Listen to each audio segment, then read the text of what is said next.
Hiya, Ed here from Crystal Clear Aquatics, and I'm here on site today in sunny Horsham, servicing a pond which has an Oase filtomatic filtration system.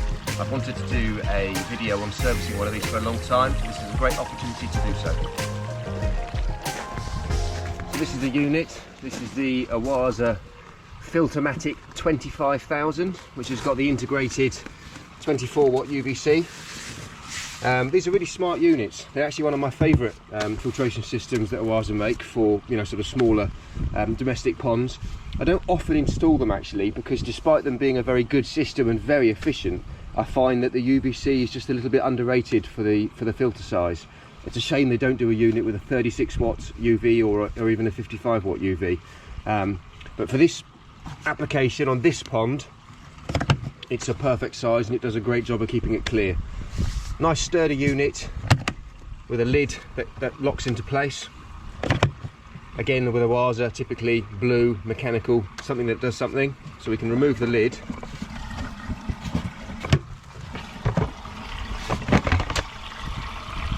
And reveal the filtration system inside. Now this is a pump-fed gravity discharge unit. But it's got similar kind of mechanical components and a similar concept to cleaning to that of the Oase filter clear units, in that you've got a lever which you pull and it compresses the sponges, which helps to release the silt and the muck. But what I like about this is that because it's not a sealed pressurized unit, there's very little resistance when you're pulling these levers. I mean, you can do this one hand. Some of my elderly clients or people who don't really have much strength in their hands really struggle to lift that lever on the filter clears. So if that's you, something like this would be a fantastic unit to upgrade to. What stands this aside from other units is sort of the technical kit that's included in here. We've got an integrated UVC on this side, and you'll notice a little keypad and a small screen, and at the moment it's depicting the water temperature, 16 degrees. You can also turn on and off the UVC at the push of a button. We've got a little window here which you can see the UV is running. And you've also got another button here which is pump. When it comes to doing a backwash or a clean on this system, this is quite unique in that it's got its own bilge pump, its own mud pump, and at the press of a button you discharge the unit and the pump will suck up all of the mucky water right down from the base of this system. We've got a hose here which is going underground and terminates off in the bushes over here, which is where the water's flushed to. To simulate a clean, you've got a slide valve on here. We don't need to worry about switching off the pump or doing anything else. We'll just lift that slide valve and that closes off water to the filter. We would then in turn pull these levers 3 or 4 times each, and this will compress those open cell foams within the unit, releasing the debris and sediment they've caught. And then at the push of a button, hold this down for a long press, about 5 or 6 seconds, until that little green LED which is flashing beside my finger remains solid, and now that bilge pump stays on permanently. Now you can see through this clear window here the dirty water that's coming out of this, and if I wander over to the end over here, we can see what's coming out, pretty mucky water. Now another feature on this system is you can actually set the bilge pump to automatically come on at certain intervals during the day. So it's almost as automated as you can get for a small system like this. Now I don't like rigging these up and leaving them on automatic because of course in the process of discharging this you're taking water away from the pond, and you've got to be vigilant in keeping an eye on the pond levels and making sure that it doesn't need to be topped up. And also when it's set to automatic, all it's doing is it's pumping away some of the sediment that has settled to the bottom, but it's not cleaning the foams.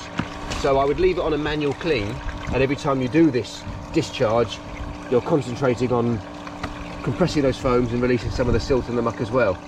But again, it's a nice easy way of emptying out this filter. The pump will automatically turn itself off once it's emptied.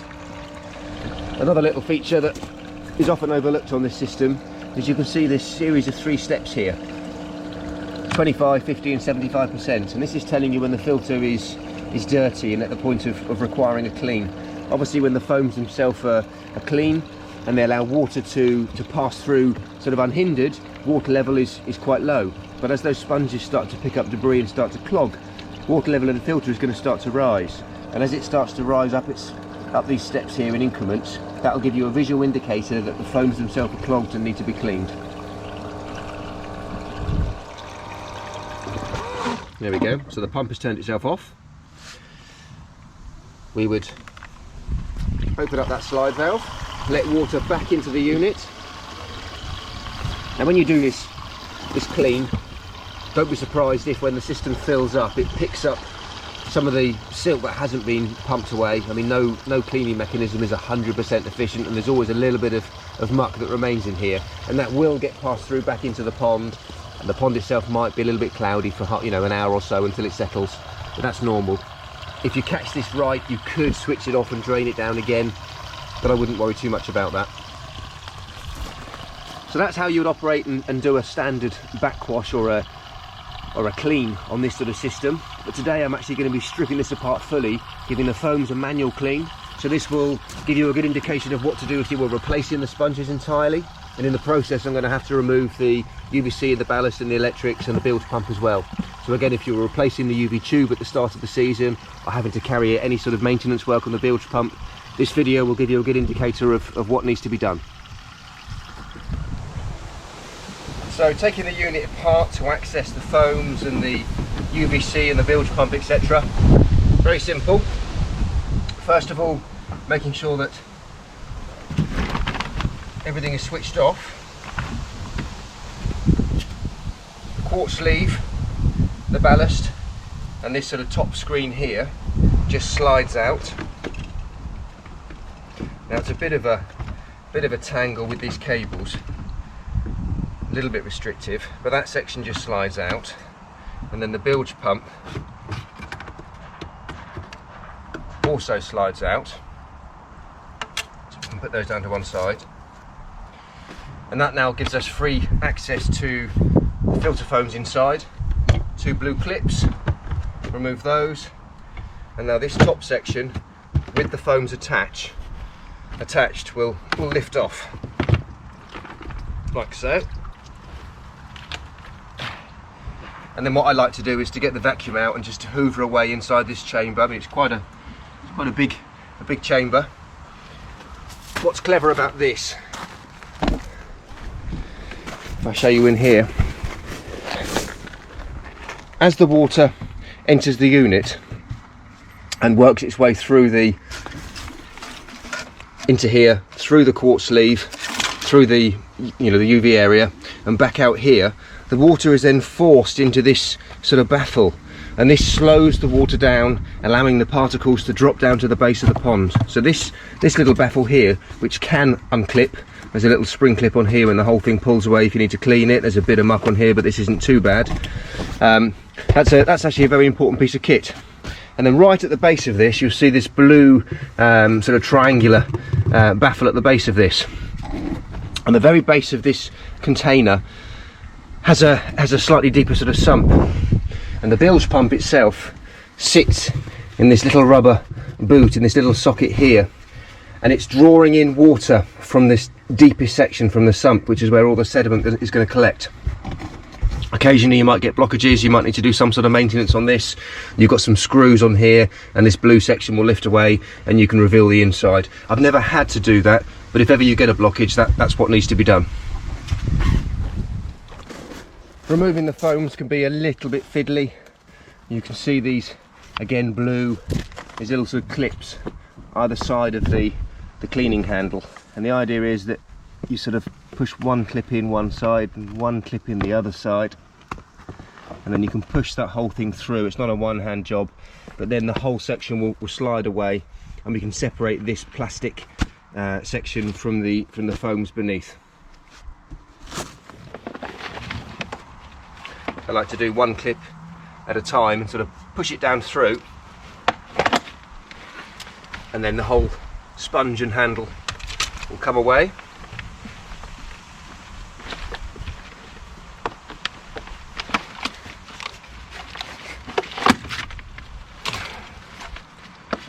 I'll work my way around and just remove all of these, and then the sponges themselves slide off of the little bracket, that little handle, and can be cleaned. So that's all the foams removed from this section. That can just be wiped down or hosed down if needs be. And what we're left with is one open cell foam section, complete with a handle. Now if you were replacing these, you would slide this off entirely, like so.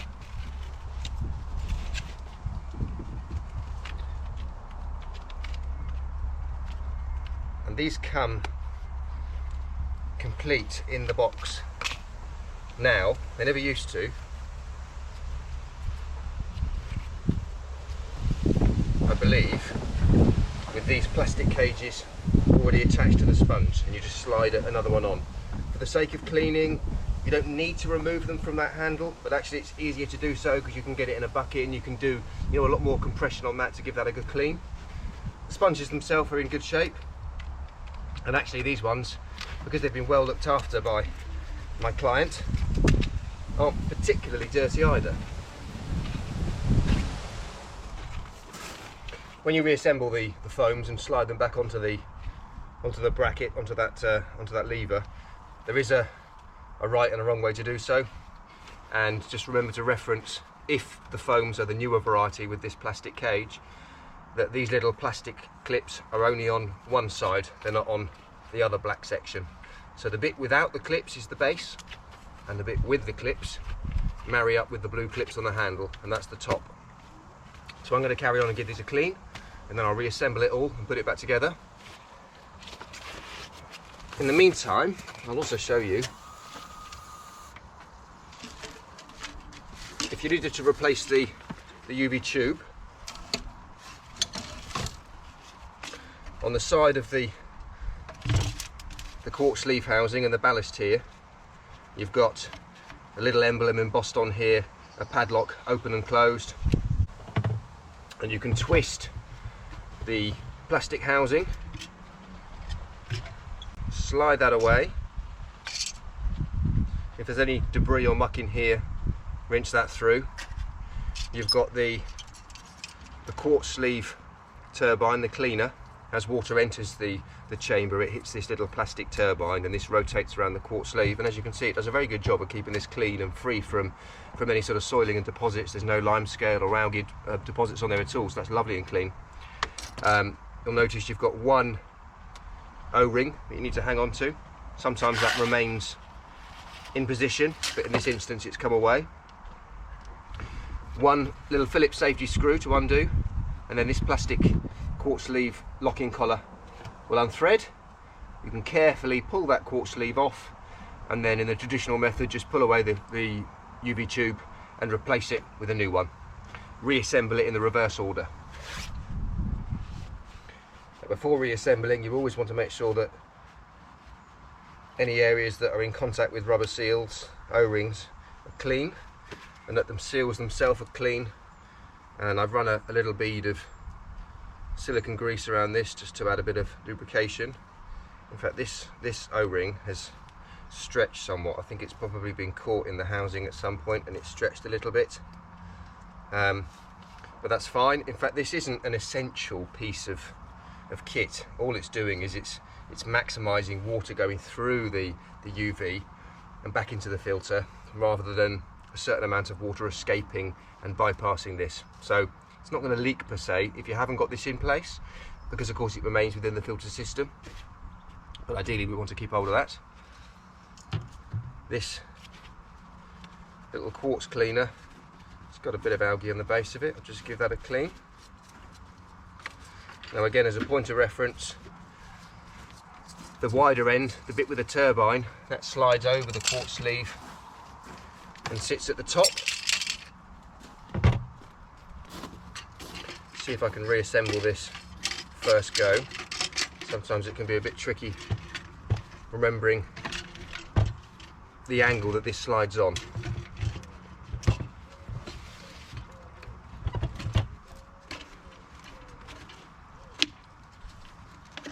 we go. So I've pushed it on. I lined it up with the unlock arrow in line with the other embossed arrow on this side, pushed it on, twisted it, and it's now in the locked in the closed position. Finally, make sure that this little rubber contact point here, which sits against the slide valve at the inlet of the filter, make sure that's clean, so that's got as good a join, a seal as possible.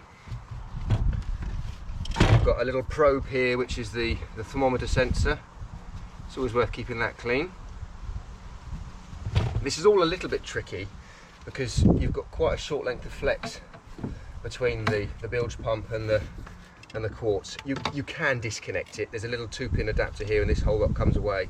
So occasionally if you had to replace one unit or ever had to replace the brain of the system here, you can do so. But for general kind of cleaning, I just tend to leave it, you know, intact like this and just work my way around. So that's all ready to go back in once the sponges are clean. Right, reassembly of the foams. Once you've done what you need to do to this top section, I find the best thing to do is to put it down on the floor upside down, insert the handles upside down at a slight angle and just push down, and that's it. That locks into place very simply. You can work your way around and do all of those, and then once they're in position we can right it and sit this whole thing back into the body of the filter. Now it does sort of very positively fit into place, and when you've put this section in properly, those blue clips will clip over. If this hasn't been seated correctly, you'll struggle to get those clips over. Don't force it, lift it up, reseat it, and you should be able to, with a bit of jiggery pokery, get it into place. To reinsert the equipment, making sure it's all untangled, I'll start with the bilge pump. Now, inside the unit you can see this little sliding bracket here, and that corresponds with this plastic bracket here which is fixed to the pump. And if I can do this one-handed, that will slide into place with the male bracket sliding into that female section, and making sure that this blue outlet for the pump fits into this discharge aperture over here, like so. This little silicone cover just clips into place. That's there for, again, for cleaning, for access. And that just clips on. So all that's left to do now is to reinsert the brains, the UVC and the quartz here. Offer it up so that this inlet to the UVC corresponds with the circular inlet to the filter from the slide valve, and that slides down into place. You've got a little cable exit point here, so make sure that the main power supply to the unit is sat in the correct position, and this loose bit of flex that's the join between the bilge pump and the electrics just discreetly gets pushed down out of the way into that section. And that's it, nice and simple. Lid can go back on,